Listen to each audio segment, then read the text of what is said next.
आठवी मी येतात तिसरी चित्ते. माझ्या शाळेचे नाव मराठी विद्या मंदिर मोजेचे PFP. मी आज तुमच्या समोर एक कविता सादर करणार आहे. कवितेचे नाव आहे भूकोबाची एसीटी. कवी डॉक्टर राजेंद्र झुंजारराव. भूकोबाला माठामध्ये दिसले होते लोणी, भूकोबाला माठामध्ये दिसले होते लोणी.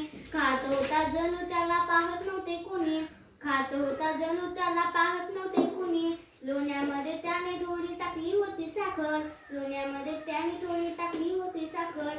हट्ट करून मागत होता गरम गरम भाकर, हट्ट करून मागत होता गरम गरम भाकर.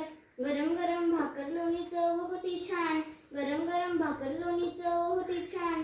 ताव मारत भूकोबाचे सुरू होते गाण, ताव मारत भूकोबाचे सुरू होते गाण.